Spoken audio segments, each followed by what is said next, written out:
जय सिया राम दर्शक बंधुओं।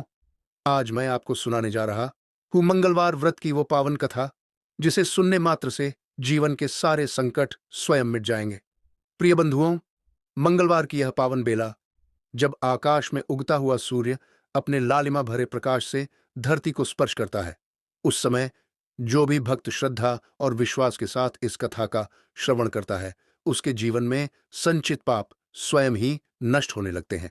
कहा जाता है कि जैसे अंधकार सूर्य के निकलते ही भाग जाता है, वैसे ही इस मंगलमय कथा के प्रथम शब्द कानों में पड़ते ही मन की अशुद्धियां, भय, क्लेश और दुख धीरे धीरे दूर होने लगते हैं।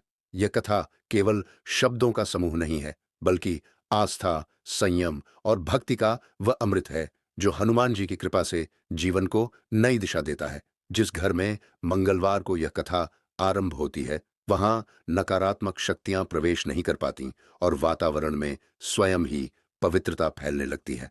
प्राचीन काल से यह मान्यता चली आ रही है कि इस पावन कथा को सुनने से मनुष्य के जाने अनजाने किए गए दोष क्षीण हो जाते हैं और हृदय में साहस, बल तथा सद्बुद्धि का संचार होता है।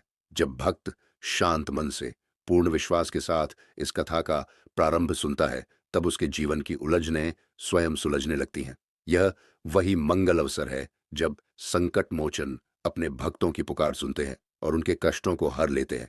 इस कथा के आरंभिक शब्द ही इतने प्रभावशाली माने गए हैं कि वे मन को स्थिर कर देते हैं, आत्मा को शांति प्रदान करते हैं और जीवन में शुभता का संचार करते हैं। जो व्यक्ति बार बार असफलताओं से घिरा हो, जिसके मन में भय और संशय ने घर बना लिया हो, या जो अपने जीवन में सुख समृद्धि की कामना करता हो, उसके लिए यह मंगलमयी कथा किसी वरदान से कम नहीं है। जैसे जैसे कथा आगे बढ़ती है, वैसे वैसे श्रद्धा और विश्वास की डोर और भी मजबूत होती जाती है। परंतु केवल इसके प्रारंभ को सुनना ही जीवन को पवित्र करने के लिए पर्याप्त माना गया है। इसलिए हे भक्तजनों, अपने मन को एकाग्र कीजिए, सभी चिंताओं को त्याग दीजिए और इस मंगलवार की पावन घड़ी में इस दिव्य कथा के आरंभिक शब्दों को अपने हृदय में स्थान दीजिए, क्योंकि यहीं से शुरू होती है पापों के नाश और पुण्य के उदय की अद्भुत यात्रा। लेकिन प्रिय बंधुओं, कथा शुरू करने से पहले मैं आपको जरूरी बात बता दूं कि कोई भी कथा हो या कोई भी आध्यात्मिक कथा हो, अगर उसे बीच में ही छोड़ दिया जाए तो वह पाप का भागीदार बनता है। इसलिए कथा को अंत तक जरूर सुने और हमारे चैनल को सब्सक्राइब करना न भूले, ताकि ऐसी ही दिव्य और पावन कथा आपको निरंतर मिलती रहे। तो चलिए प्रिय बंधुओं, इस दिव्य कथा की शुरुआत करते हैं।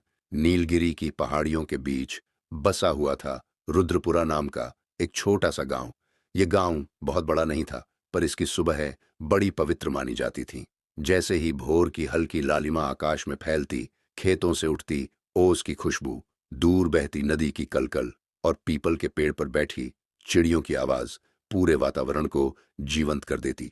गांव के लोग कहते थे कि यहाँ की हवा में ही भक्ति घुली हुई है। इसी रुद्रपुरा में रहते थे पंडित माधव दत्त उपाध्याय। वे न तो किसी बड़े पद पर थे और न ही उनके पास अपार धन था, लेकिन उनके चेहरे पर जो शांति थी, वही उनकी सबसे बड़ी पहचान थी। माधव दत्त शास्त्रों के झाता थे, पर उनका ज्ञान पुस्तकों तक सीमित नहीं था। वे मानते थे कि सच्चा धर्म वही है जो मनुष्य को मनुष्य से जोड़ दे। उनकी वाणी में ऐसा अपनापन था कि जो भी उनसे बात करता, अपने दुख हल्के होते महसूस करता। माधव दत्त का जीवन बहुत सादा था। सुबह सूर्योदय से पहले उठना, स्नान करके पूजा करना, फिर थोड़ी देर ध्यान और उसके बाद गांव वालों की समस्याएं सुनना, यही उनकी दिनचर्या थी। लोग उनसे सलाह लेने आते, कोई पारिवारिक विवाद लेकर, कोई मन की उलझन लेकर। वे किसी को डांटते नहीं थे, बस शांत स्वर में ऐसा कहते कि सामने वाले को खुद ही सही गलत का बोध हो जाता। उनकी पत्नी देवकी भी उतनी ही शांत और संयमी थी। देवकी का विश्वास था कि पति की सेवा ही उनका सबसे बड़ा व्रत है। वे घर को मंदिर की तरह संभालती, रसोई से हमेशा सादे पर प्रेम से भरे भोजन की खुशबू आती। देवकी हर मंगलवार को विशेष रूप से हनुमान जी की पूजा करती। उनके लिए मंगलवार केवल एक दिन नहीं, बल्कि संयम, विश्वास और धैर्य की परीक्षा था।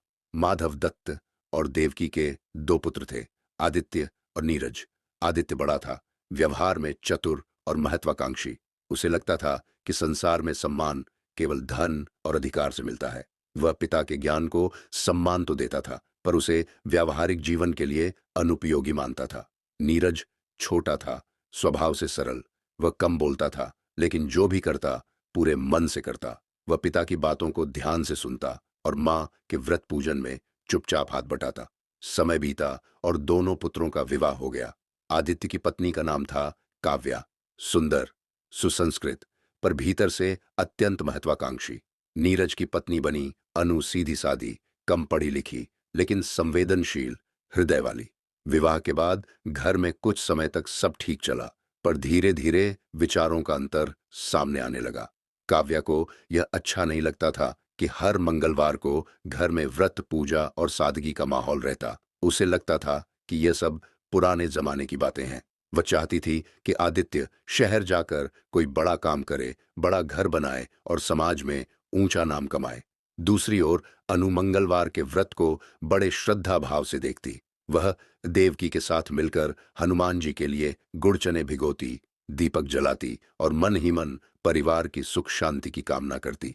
एक वर्ष ऐसा आया जब गांव पर कठिन समय आ पड़ा। लगातार सूखा पड़ा, फसलें खराब हो गईं, लोगों के चेहरों से मुस्कान गायब होने लगी। माधव दत्त भी चिंतित थे, लेकिन उनका विश्वास डगमगाया नहीं। उन्होंने गांव वालों से कहा कि संकट के समय धैर्य और सेवा ही सबसे बड़ा सहारा है। इसी दौरान आदित्य को शहर में एक बड़ा अवसर मिला। उसे लगा कि यही समय है गांव छोड़ने का। उसने बिना ज्यादा सोचे समझे शहर जाने का निश्चय कर लिया। काव्या बहुत प्रसन्न हुई। जाते समय उसने देवकी से कहा कि ये व्रत पूजा अब उनके जीवन में नहीं चल पाएंगे। देवकी ने कुछ नहीं कहा, बस हनुमान जी के सामने दीपक रख दिया। शहर में शुरुआत में सब अच्छा लगा, बड़ा घर, चमक दमक, नए लोग। लेकिन धीरे धीरे आदित्य को समझ आने लगा कि सफलता जितनी ऊंची होती है उतनी ही अस्थिर भी। काम में तनाव बढ़ने लगा, रिश्तों में खिंचाव आने लगा। काव्या हमेशा और अधिक की चाह में लगी रहती। घर में शांति नहीं रही। उधर गांव में नीरज और अनु ने माधव दत्त और देवकी का साथ नहीं छोड़ा। सूखे के बावजूद उन्होंने हर मंगलवार व्रत रखा। अनु ने यह व्रत किसी दिखावे के लिए नहीं, बल्कि मन की सच्ची भावना से किया। वह हनुमान जी से केवल यही मांगती कि परिवार एक दूसरे से जुड़ा रहे। एक मंगलवार की रात शहर में आदित्य का बड़ा नुकसान हो गया। उसका विश्वास डगमगा गया। उसी रात उसे बचपन की बातें याद आईं, माँ का व्रत, पिता की शांत वाणी और घर का वह दीपक। कई महीनों बाद वह गांव लौटा। उसके चेहरे पर थकान और आंखों में पछतावा था। माधव दत्त ने उसे कोई उपदेश नहीं दिया, बस इतना कहा, जीवन में शक्ति बाहरी साधनों से नहीं, भीतर के विश्वास से आती है। देवकी ने उस दिन विशेष रूप से मंगलवार का व्रत किया और परिवार के लिए प्रार्थना की। धीरे धीरे आदित्य का मन बदलने लगा। उसने देखा कि अन्नू के चेहरे पर सादगी के बावजूद संतोष है और नीरज के जीवन में सीमित साधनों के बावजूद शांति है। उसे समझ आया कि मंगलवार का व्रत केवल एक धार्मिक परंपरा नहीं, बल्कि संयम, सेवा और विश्वास का अभ्यास है। समय के साथ गांव की स्थिति भी सुधरने लगी। बारिश हुई, खेत फिर से हरे हो गए। रुद्रपुरा में फिर से सुबह की वही पवित्र शांति लौट आई। आदित्य ने गांव में ही रहकर कुछ नया शुरू करने का निश्चय किया। ऐसा काम जो केवल लाभ नहीं बल्कि लोगों के लिए सहारा बने। हर मंगलवार अब उस घर में 4 नहीं बल्कि 5 दीपक जलते, हनुमान जी के लिए और परिवार की एकता के लिए। रुद्रपुरा के लोग कहते थे कि इस घर की सबसे बड़ी संपत्ति कोई धन नहीं, बल्कि वह विश्वास है जो संकट में भी टूटता नहीं। और यही मंगलवार व्रत की असली कथा थी, जहां भक्ति ने जीवन को दिशा दी और विश्वास ने बिखरते रिश्तों को फिर से जोड़ दिया। प्रिय बंधुओं, अभी हम मंगलवार व्रत कथा की 3 सीखों के बारे में जानेंगे। पहली सीख, मंगलवार व्रत की पहली और सबसे गहरी सीख यह है कि मनुष्य की सच्ची शक्ति बाहरी साधनों, धन, पद या दिखावे में नहीं होती, बल्कि उसके भीतर बसे विश्वास, संयम और धैर्य में होती है। जीवन में ऐसे अनगिनत क्षण आते हैं जब इंसान के पास सब कुछ होते हुए भी उसका मन अशांत रहता है, और कई बार ऐसा भी होता है कि साधन बहुत सीमित होते हैं, फिर भी हृदय में अपार शांति होती है। यही अंतर विश्वास पैदा करता है। मंगलवार व्रत इसी विश्वास को धीरे धीरे मन में रोपता है। यह व्रत मनुष्य को सिखाता है कि संकट के समय भागना नहीं, बल्कि स्वयं को भीतर से मजबूत बनाना ही सच्चा समाधान है। जब व्यक्ति हर मंगलवार संयम रखता है, अपनी इच्छाओं पर नियंत्रण करता है और श्रद्धा से हनुमान जी का स्मरण करता है, तो उसका मन चंचलता छोड़कर स्थिर होना सीखता है। यह स्थिरता ही वह शक्ति है जो कठिन से कठिन समय में भी मनुष्य को टूटने नहीं देती। इस कथा में देखा जा सकता है कि जब जीवन सहज था, तब विश्वास की परीक्षा नहीं हुई, लेकिन जैसे ही संकट आया, सूखा पड़ा, फसलें नष्ट हुईं, धन और अवसर कम हो गए, तब असली शक्ति का अर्थ समझ में आया। मंगलवार व्रत करने वाला व्यक्ति परिस्थितियों को दोष नहीं देता, बल्कि स्वयं को भीतर से सशक्त बनाता है। यह व्रत यह सिखाता है कि हर समस्या का हल तुरंत दिखाई दे, यह आवश्यक नहीं, पर विश्वास बना रहे तो रास्ता स्वयं निकल आता है। हनुमान जी का स्मरण मनुष्य को यह याद दिलाता है कि सच्ची ताकत सेवा, समर्पण और निस्वार्थ भाव में छिपी होती है। जब मनुष्य यह समझ लेता है, तब उसके भीतर भय की जगह साहस जन्म लेता है। मंगलवार व्रत मन को अनुशासन में लाने का अभ्यास भी है। उपवास केवल भोजन का त्याग नहीं होता, बल्कि क्रोध, लालच, अहंकार और अधीरता जैसे भावों को नियंत्रित करने की साधना है। जो व्यक्ति हर मंगलवार अपने मन को रोकना सीखता है, वही जीवन के बड़े फैसलों में भी संतुलन बना पाता है। इस कथा में यह स्पष्ट होता है कि जहां केवल बाहरी सफलता पर भरोसा किया गया, वहां अस्थिरता और तनाव बढ़ा, लेकिन जहां भीतर के विश्वास को महत्व दिया गया, वहां अभाव में भी शांति बनी रही। यही मंगलवार व्रत का वास्तविक अर्थ है। मन को इतना मजबूत बना लेना कि बाहरी हालात चाहे जैसे हों, भीतर का दीपक बुझने न पाए। मंगलवार व्रत यह भी सिखाता है कि विश्वास चमत्कार नहीं करता, बल्कि मनुष्य को चमत्कार सहने और समझने की शक्ति देता है। जब इंसान हनुमान जी को स्मरण करता है, तो वह यह सीखता है कि सच्चा बल विनम्रता में है। हनुमान जी जैसे महाबली होकर भी अहंकार से दूर रहे, उसी तरह यह व्रत मनुष्य को झुकना सिखाता है, टूटना नहीं। जीवन में जब सब कुछ हाथ से निकलता हुआ लगता है, तब यह विश्वास ही है जो व्यक्ति को फिर से खड़ा करता है। यह व्रत मनुष्य के भीतर यह भाव जगाता है कि जो भी होगा, उसमें कोई न कोई अर्थ अवश्य होगा, और यही सोच उसे निराशा से बचाती है। इस प्रकार मंगलवार व्रत की यह सीख जीवन को भीतर से बदल देती है। यही मनुष्य को निर्भरता से निकालकर आत्मबल की ओर ले जाती है। जब व्यक्ति यह समझ लेता है कि उसकी सबसे बड़ी संपत्ति उसका विश्वास है, तब वह न तो संकट से डरता है और न ही सफलता में बहकता है। यही कारण है कि मंगलवार व्रत को केवल एक धार्मिक परंपरा नहीं, बल्कि जीवन भर चलने वाली आंतरिक साधना कहा गया है, जो मनुष्य को हर परिस्थिति में स्थिर, संयमी और मजबूत बनाए रखती है। दूसरी सीख मंगलवार व्रत की दूसरी सीख यह है कि जीवन का असली सौंदर्य और स्थायित्व सेवा, त्याग और पारिवारिक एकता में छिपा होता है, न कि केवल अपने स्वार्थ और इच्छाओं की पूर्ति में। यह व्रत मनुष्य को यह याद दिलाता है कि वह अकेला नहीं जी रहा, बल्कि रिश्तों, परिवार और समाज के बीच बंधा हुआ है। जब हर मंगलवार व्यक्ति अपने लिए नहीं, बल्कि दूसरों के मंगल की कामना करता है, तब उसके भीतर धीरे धीरे सेवा की भावना जन्म लेती है। यह सेवा केवल किसी बड़े कार्य या दिखावे से नहीं होती, बल्कि छोटे छोटे व्यवहारों से होती है। घर के बुजुर्गों का सम्मान, परिवार के दुख सुख में साथ खड़े रहना और अपनों के लिए अपने आराम का त्याग करना। मंगलवार व्रत इसी भाव को जीवन में उतारने की साधना है। इस कथा में स्पष्ट दिखता है कि जहां परिवार के सदस्य केवल अपने लक्ष्य और महत्वाकांक्षा में उलझे रहे, वहां रिश्तों में दूरी और तनाव बढ़ता गया। लेकिन जहां मंगलवार के व्रत को सेवा और समर्पण के भाव से अपनाया गया, वहां सीमित साधनों के बावजूद घर में अपनापन और शांति बनी रही। यह व्रत यह सिखाता है कि परिवार को जोड़ने के लिए बड़े बड़े उपदेशों की नहीं, बल्कि नियमित छोटे त्यागों की आवश्यकता होती है। जब व्यक्ति हर मंगलवार अपने अहंकार को थोड़ा सा पीछे रखता है, अपनी जिद को छोड़ता है और परिवार के लिए प्रार्थना करता है, तब धीरे धीरे रिश्तों में मिठास आने लगती है। सेवा का यह भाव मन को इतना कोमल बना देता है कि मतभेद भी संवाद से सुलझने लगते हैं।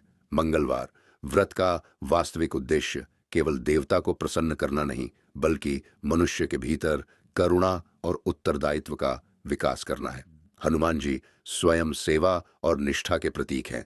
उनका स्मरण करते हुए किया गया व्रत मनुष्य को यह प्रेरणा देता है कि जैसे हनुमान जी ने प्रभु राम की सेवा को अपना जीवन बना लिया, वैसे ही हमें भी अपने परिवार और समाज की सेवा को अपने जीवन का आधार बनाना चाहिए। यह सेवा किसी मजबूरी से नहीं बल्कि प्रेम से होनी चाहिए। जब सेवा प्रेम से होती है तब वह बोझ नहीं बनती, बल्कि आत्मसंतोष का स्रोत बन जाती है। इस व्रत की साधना यह भी सिखाती है कि एकता बिना त्याग के संभव नहीं होती। परिवार में हर व्यक्ति की सोच, इच्छा और स्वभाव अलग होता है, लेकिन मंगलवार व्रत मन को यह स्वीकार करना सिखाता है कि सबको साथ लेकर चलना ही जीवन की सच्ची जीत है। जो व्यक्ति केवल अपने लाभ को देखता है वह धीरे धीरे अकेला पड़ जाता है, लेकिन जो व्यक्ति परिवार की भलाई को प्राथमिकता देता है वह संकट में भी अकेला नहीं होता। इस कथा में यह बात स्पष्ट होती है कि जिन घरों में सेवा और समर्पण का भाव बना रहता है वहां कठिन समय भी रिश्तों को तोड़ नहीं पाता। मंगलवार व्रत मनुष्य को यह भी समझाता है कि सच्ची समृद्धि घर की एकता में होती है। धन, सुविधा और वैभव कुछ समय के लिए सुख दे सकते हैं, लेकिन जब रिश्ते टूटने लगते हैं तब वही सुख व्यर्थ लगने लगता है। इसके विपरीत जब घर में प्रेम, विश्वास और सेवा का वातावरण होता है तब साधारण जीवन भी उत्सव जैसा लगने लगता है। यह व्रत हर सप्ताह मनुष्य को यह याद दिलाता है कि जीवन की दौड़ में कहीं वह अपने अपनों को पीछे तो नहीं छोड़ रहा।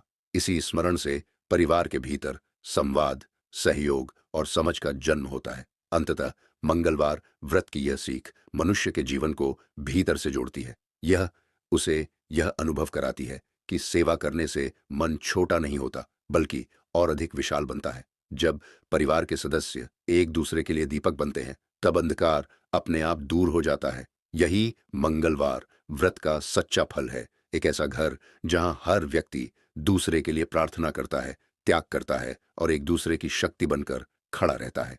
तीसरी सीख मंगलवार व्रत की तीसरी और अत्यंत गहन सीख यह है कि सच्ची भक्ति मनुष्य को जीवन की सही दिशा देती है और उसे भटकाव, अहंकार तथा अति महत्वाकांक्षा से बचाकर संतुलित मार्ग पर चलना सिखाती है। यह व्रत केवल पूजा की एक विधि नहीं है बल्कि जीवन को समझने और संवारने की एक निरंतर प्रक्रिया है। जब मनुष्य हनुमान जी का स्मरण करता है तब वह केवल शक्ति या सफलता की कामना नहीं करता बल्कि अपने भीतर विवेक, नम्रता और कर्तव्य बोध जगाने का प्रयास करता है। यही भक्ति जीवन को अर्थ देती है। बिना दिशा की महत्वाकांक्षा मनुष्य को थका देती है, लेकिन भक्ति से जुड़ी हुई आकांक्षा उसे उद्देश्य देती है। इस कथा में स्पष्ट दिखाई देता है कि जब जीवन का लक्ष्य केवल ऊंचा पद, अधिक धन और बाहरी सम्मान बन जाता है तब मनुष्य भीतर से खोखला होने लगता है। सफलता मिलने पर भी मन शांत नहीं रहता और असफलता मिलने पर व्यक्ति पूरी तरह टूट जाता है। मंगलवार व्रत इस असंतुलन को ठीक करता है। यह मनुष्य को यह याद दिलाता है कि जीवन केवल पाने का नाम नहीं है बल्कि समझने, स्वीकार करने और सही मार्ग चुनने का नाम है। हनुमान जी की भक्ति व्यक्ति को यह सिखाती है कि अपनी शक्ति का उपयोग केवल स्वयं के लिए नहीं बल्कि दूसरों के कल्याण के लिए किया जाए। जब यह भाव मन में उतर जाता है तब जीवन अपने आप सही दिशा में बहने लगता है। मंगलवार व्रत मनुष्य को अहंकार से दूर रहने की शिक्षा भी देता है। हनुमान जी अपार बल और विद्या के स्वामी होते हुए भी सदा विनम्र रहे। उनका जीवन इस बात का प्रमाण है कि वास्तविक महानता दिखावे में नहीं बल्कि समर्पण में होती है। जब व्यक्ति हर मंगलवार इस भाव से व्रत करता है कि वह ईश्वर के सामने छोटा है और सेवा ही उसका धर्म है, तब उसके भीतर का अहंकार धीरे धीरे गलने लगता है। यही कारण है कि यह व्रत जीवन के निर्णयों में संतुलन लाता है। व्यक्ति जल्दबाजी में कोई गलत कदम नहीं उठाता क्योंकि उसका मन भक्ति से जुड़ा हुआ होता है। यह व्रत यह भी सिखाता है कि जीवन में परिवर्तन बाहर से नहीं, भीतर से आता है। जब भक्ति मन में बस जाती है तब सोच बदलती है, दृष्टि बदलती है और कर्म अपने आप शुद्ध होने लगते हैं। मनुष्य तब केवल लाभ हानि नहीं देखता बल्कि यह भी सोचता है कि उसके कार्य से किसी को कष्ट तो नहीं होगा, किसी का भला हो सकता है या नहीं। इस तरह भक्ति उसे आत्मकेंद्रित जीवन से निकालकर सामाजिक और संवेदनशील जीवन की ओर ले जाती है। यही कारण है कि मंगलवार व्रत करने वाला व्यक्ति धीरे धीरे अपने आसपास के लोगों के लिए सहारा बन जाता है। मंगलवार व्रत की यह सीख यह भी स्पष्ट करती है कि भक्ति निराशा से उबरने का सबसे सरल मार्ग है। जब जीवन में सब कुछ अनिश्चित लगने लगता है, तब भक्ति मनुष्य को थाम लेती है। यह उसे यह विश्वास देती है कि हर कठिन समय के पीछे कोई न कोई उद्देश्य छिपा है। यही विश्वास व्यक्ति को टूटने से बचाता है और उसे फिर से आगे बढ़ने की शक्ति देता है। भक्ति जीवन को बोझ नहीं बनाती, बल्कि उसे सहज और सरल बना देती है। अंततः मंगलवार व्रत की यह सीख मनुष्य को यह समझा देती है कि जब भक्ति जीवन की दिशा बन जाती है, तब व्यक्ति न तो अंधी दौड़ में बहता है और न ही निराशा में डूबता है। वह संतुलित, सजग और उद्देश्यपूर्ण जीवन जीता है। हनुमान जी की भक्ति उसे यह सिखाती है कि सच्ची सफलता वही है जो मन को शांति दे, रिश्तों को जोड़े और समाज के लिए उपयोगी बने। यही भक्ति जीवन को अंधकार से निकालकर प्रकाश की ओर ले जाती है और यही मंगलवार व्रत का सबसे गहरा संदेश है। प्रिय बंधुओं, अभी हम मंगलवार व्रत की संपूर्ण कथा को जानेंगे। प्राचीन काल की बात है। एक नगर में एक अत्यंत निर्धन ब्राह्मण दंपत्ति निवास करता था। उनके पास धन संपत्ति तो नहीं थी, परंतु हृदय में अपार श्रद्धा और विश्वास था। ब्राह्मण नित्य कर्मकांड करता, पर घर की दरिद्रता दूर नहीं हो रही थी। कई बार ऐसा होता कि पूरे दिन चूल्हा भी नहीं जल पाता। पत्नी मन ही मन दुखी रहती, किंतु पति के सामने अपने कष्ट प्रकट नहीं करती। एक दिन उसने अपने पति से विनम्र भाव से कहा कि हमारे जीवन में चाहे जितना कष्ट हो, पर यदि किसी व्रत या पूजा से भगवान प्रसन्न होकर हमारी दरिद्रता दूर कर दें, तो जीवन धन्य हो जाए। ब्राह्मण ने शास्त्रों का स्मरण किया और कहा कि मंगलवार का व्रत अत्यंत फलदायी माना गया है, विशेषकर संकट मोचन हनुमान जी की कृपा प्राप्त करने के लिए। यदि श्रद्धा से इस व्रत को किया जाए तो जीवन के कष्ट दूर हो जाते हैं। उसी दिन से ब्राह्मण की पत्नी ने मंगलवार व्रत का संकल्प लिया। पहले मंगलवार को वह प्रातःकाल स्नान कर स्वच्छ वस्त्र धारण कर बैठी। घर में अन्न का अभाव था, फिर भी उसने मन में निश्चय किया कि व्रत पूर्ण श्रद्धा से करेगी। उसने हनुमान जी का ध्यान किया और मन ही मन प्रार्थना की कि हे बजरंगबली, यदि मुझ पर आपकी कृपा हो जाए तो मेरे जीवन के दुख दूर हो जाए। पूरे दिन उसने उपवास रखा, केवल मन में राम नाम का स्मरण करती रही। संध्या के समय उसने कथा सुनी और यह निश्चय किया कि जब तक व्रत पूर्ण नहीं होगा, तब तक मंगलवार को नमक का सेवन नहीं करेगी। कई मंगलवार बीत गए, कठिनाइयां वैसी ही बनी रहीं, पर स्त्री का विश्वास कम नहीं हुआ। वह हर मंगलवार और अधिक श्रद्धा से व्रत करती। धीरे धीरे उसके मन में शांति आने लगी। एक मंगलवार की रात्रि उसने स्वप्न में देखा कि एक तेजस्वी रूप वाला वानर स्वरूप उसके सामने खड़ा है। उसके मुख पर अद्भुत तेज था और नेत्रों में करुणा। उसने कहा, हे देवी, तुम्हारी श्रद्धा और धैर्य से मैं प्रसन्न हूं। जो भी मंगलवार का व्रत सच्चे मन से करता है, उसके जीवन के कष्ट अवश्य दूर होते हैं, परंतु व्रत के नियमों का पालन आवश्यक है। यह कहकर वह अंतर्ध्यान हो गया। स्त्री की नींद खुल गई और उसका हृदय आनंद से भर गया। कुछ ही दिनों बाद ब्राह्मण को एक श्रेष्ठ कार्य का अवसर प्राप्त हुआ। नगर के राजा ने उसे अपने यहाँ यज्ञ कार्य के लिए आमंत्रित किया। इस कार्य के बदले उसे पर्याप्त धन मिला। धीरे धीरे घर की स्थिति सुधरने लगी। जिस घर में पहले अभाव था, वहां अब संतोष और शांति का वास होने लगा। पत्नी ने व्रत पूर्ण होने पर ब्राह्मणों को भोजन कराया और हनुमान जी का धन्यवाद किया। उसने अनुभव किया कि यह सब मंगलवार व्रत और सच्ची भक्ति का ही फल है। कहा जाता है कि मंगलवार व्रत केवल धन प्राप्ति का साधन नहीं, बल्कि यह मनुष्य को धैर्य, साहस और संयम का पाठ पढ़ाता है। इस व्रत को करने से व्यक्ति के भीतर छिपे भय समाप्त होते हैं और आत्मबल बढ़ता है। जो भी श्रद्धालु इस व्रत की कथा को सुनता या पढ़ता है, उसके जीवन में मंगल का प्रवेश होता है। जैसे उस निर्धन ब्राह्मण दंपत्ति के जीवन में हनुमान जी की कृपा से सुख आया, वैसे ही हर भक्त के जीवन में भी संकट दूर होते हैं। इसीलिए कहा गया है कि मंगलवार व्रत की कथा केवल सुनने मात्र से भी मनुष्य के पाप क्षीण होते हैं और जीवन में शुभता का संचार होता है।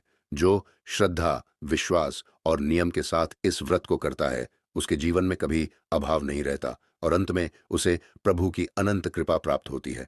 इस प्रकार मंगलवार व्रत की यह पावन कथा अपने पूर्णत्व को प्राप्त करती है और भक्त के हृदय में आस्था का दीप प्रज्वलित कर देती है। जो भी श्रद्धालु इस व्रत को सच्चे मन, शुद्ध भाव और पूर्ण विश्वास के साथ करता है, उसके जीवन में आने वाले समस्त संकट धीरे धीरे शांत हो जाते हैं। जैसे अंधकार में जलाई गई एक छोटी सी ज्योति पूरे कक्ष को प्रकाश से भर देती है, वैसे ही मंगलवार व्रत का प्रभाव जीवन के हर कोने में मंगल भर देता है। व्रत करते समय किया गया प्रत्येक संकल्प, बोला गया प्रत्येक राम नाम और बजरंगबली का स्मरण व्यर्थ नहीं जाता, बल्कि वह भक्त के भाग्य में शुभता के रूप में अंकित हो जाता है। कहा जाता है कि जब भक्त पूरे नियम और श्रद्धा के साथ मंगलवार व्रत का उद्यापन करता है, तब उसके मन की वर्षों पुरानी व्यथाएं भी शांत होने लगती हैं। जिनके जीवन में बार बार विघ्न आते हों, जिनके कार्य बनते बनते बिगड़ जाते हों या जिनके मन में भय और अस्थिरता बनी रहती हो, उन्हें इस व्रत का विशेष फल प्राप्त होता है। हनुमान जी ऐसे भक्तों को साहस प्रदान करते हैं, उनका आत्मबल बढ़ाते हैं और उन्हें सही मार्ग दिखाते हैं। इस व्रत का अंत केवल पूजा के समापन से नहीं होता, बल्कि यह भक्त के जीवन में एक नई शुरुआत का द्वार खोल देता है। जब व्रत पूर्ण होने पर भक्त विनम्र भाव से प्रभु का स्मरण करता है और यह स्वीकार करता है कि जो कुछ भी जीवन में घटित हुआ है वह प्रभु की इच्छा और कृपा से ही हुआ है, तब उसका अहंकार स्वतः समाप्त हो जाता है। यही विनम्रता उसे सच्चे सुख की ओर ले जाती है। मंगलवार व्रत का प्रभाव केवल उस दिन तक सीमित नहीं रहता, बल्कि यह आने वाले दिनों, महीनों और वर्षों तक जीवन को सकारात्मक दिशा देता है। भक्त के घर में शांति का वास होता है, परिवार में प्रेम और सौहार्द बढ़ता है और मन में संतोष की भावना जागृत होती है। अंत में यह मान्यता है कि जो व्यक्ति इस व्रत की कथा को श्रद्धा से सुनकर हे संकट मोचन मेरी भक्ति स्वीकार करे, ऐसा भाव मन में रखता है, उसके जीवन में कभी निराशा स्थायी रूप से नहीं रहती। चाहे कितनी भी कठिन परिस्थिति क्यों ना आए, उसे भीतर से यह विश्वास बना रहता है कि बजरंगबली उसके साथ है। यही विश्वास उसे हर परीक्षा में सफल बनाता है। इस प्रकार मंगलवार व्रत की कथा का यह मंगलमय समापन भक्त को यह सिखाता है कि सच्ची श्रद्धा, धैर्य और विश्वास से किया गया प्रत्येक व्रत अवश्य फल देता है और अंततः भक्त का जीवन प्रभु की कृपा से मंगलमय, सुखमय और शांतिमय बन जाता है।